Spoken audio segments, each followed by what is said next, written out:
Hello guys! Hello Taurus! Welcome dito sa aking channel, Kapalaran 888 Taurus. Alamin natin kung anong messages, vibration, gabay energy para sa iyong lahat. Ito'y general reading, so pwede kang makaresonate, gamitin mo ang iyong intuition sa panonood. Okay, so meron ka dyan na 3 cards. Wow!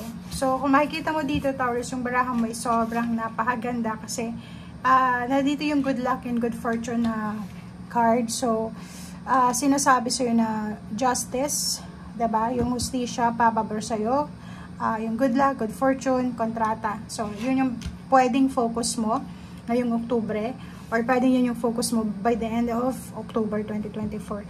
So, kung itong first card ang pag-uusapan natin, sinasabi na if ever man may mga contract signings, kasi may kontrata dito eh. So, marami ka sigurong pipirmahan ngayon. So, may mga kailangan kang asikasuhin, papeles, dokumento.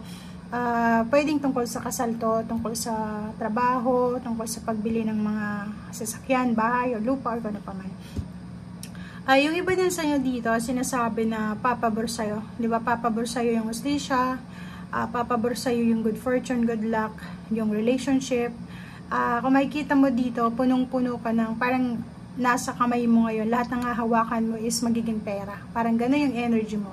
So, kung halimbawa may mag-offer sa'yo ngayon ng kontrata, mga renewal of contracts, new beginnings, partnership, collaboration, or kung ano man ito, alliances, kailangan mong i-grab ang opportunity na to. Kasi yun yung sinasabi, ang justisya is para sa'yo, ang good luck is para sa'yo.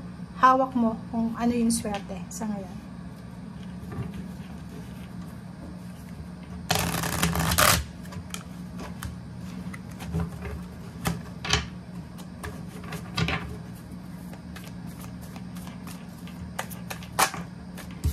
Okay.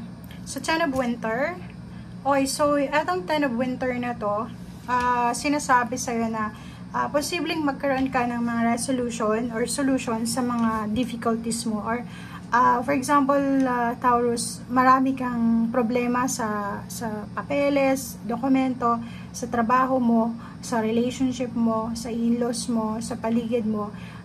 Posibleng by the end of October 2024, makukuha mo na yung resolutions or yung answers dun sa mga paghihirap mo. Medyo makakahinga ka na ngayon ng maluwag, and yung mga mabibigat mong dinadala sa yung balikat as obligations ay posibleng medyo gagaan na siya. So, may mga end of temptations din. So, kung ikaw ay may mga pinoproblema regarding sa kapamilya, sa mga temptation na yan, relationship or money, sinasabi sa'yo dito ng barahan na mau-overcome mo siya. Okay?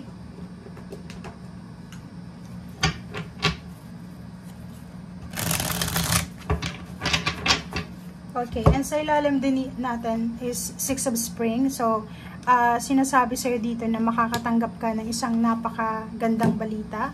So, may mga good news dito na posibleng dumating sa October ito. So, last 2 weeks of October. So, sinasabi, maraming choices ka, smart choices, decision na ginawa for the past few months or years na posibleng magdala sa'yo ng rewards, awards, recognition, success, and public recognition.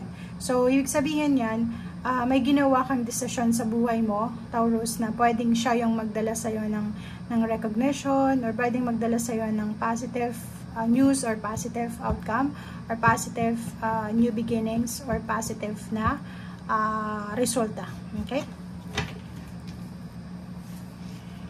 Okay, so yun. Ang nakikita ko sa'yo din dito is, for the whole month of October, lalo na sa last 2 weeks, sobrang busy ka sa ginagawa mo. It's either bago kang pasok sa trabaho, bagong negosyo, bagong pagbubukas ng negosyo, or pwedeng, naghahanap ka ng trabaho, or posibleng focus ka sa kung ano yung priority mo sa ngayon. Okay, Hangman. Wow. So, ganun din.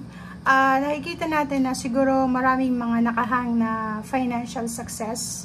Like, for example, yung trinabaho mo for example, 4 weeks or 6 weeks or 1 month, hindi ka pa nabibigyan ng salary noon. So, nakikita natin maraming mga delays na payments or payouts. So, sinasabi sir dito na posibleng makakatanggap ka. It's either lump sum of money or posibleng tatanggap ka ng sweldo, malaking halagang sweldo, malaking halagang pera dahil sa hard work mo. And then may mga tao dito na posibleng hihingi sila ng financial help sa'yo, or pwedeng may mga tao dito hihingi sila ng assistance galing sa'yo. Okay. Okay, Queen of Wands, and then Knight of Cups. So yun, so it's a confirmation guys na sinasabi dito na if ever ikaw to na may financial success or financial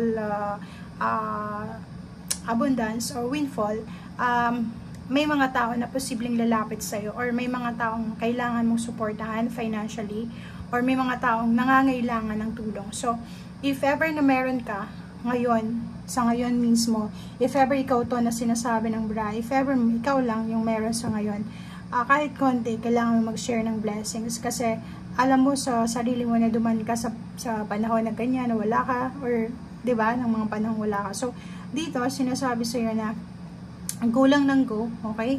If meron ka, mag-share ka. If wala ka, wala kang mai-share. Pero kung meron ka tapos hindi ka nag-share, posibleng bawiin yan yung blessings mo ng universe. So ganun lang yung give and take energy. Kasi ganun pag nagbibigay ka, babalik sa'yo. Pero pag nag-expect ka ng return, parang hindi yan bigay. So yun. Okay, so may family occasions, family celebrations, family reunions, birthdays, wedding anniversaries, ano ba yan, mga events ng pamilya, may involved na matanda, bata, or kung sino man siya sa buhay mo. Sinasabi dito na posibleng magiging masaya ka bago matapos yung October. Pero ang natural na message na to is mga birthday celebration. Pwedeng may kapamilya ka, either parents, siblings, or anak mo, or kapatid, or friends na posibleng magse-celebrate sila ng happy moments or good life sa buhay nila.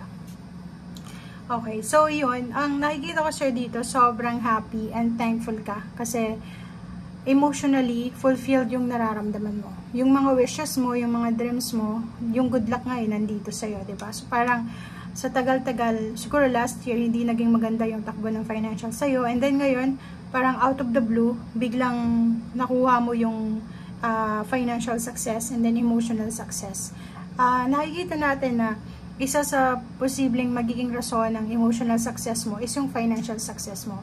Yung financial success mo is siya yung magiging parang daan or way para mabuo yung pamilya mo, or ito yung magiging way para masuportahan mo yung family mo. So, yun, maraming matutuwa sa'yo, maraming magiging masaya yung reaction nila, lalo na kung sobrang generous ka. Pero kung hindi ka generous, syempre, pag-uusapan ka, kasi kabaliktaran nun diba? So, pero kung makikita mo dito, sobrang thankful ka, sobrang grateful ka, and at the same time, yung mga tao sa paligid mo, ganun din yung pakiramdam para sa'yo. Lalo na yung mga taong binibigyan mo ng blessings mo, nakikita ko siya dito na pinupuri ka nila, masaya sila sa achievements mo, and at the same time, blessed din yung pakiramdam nila kasi part ka ng buhay nila. Okay? So, thank you guys and see you again. Bye!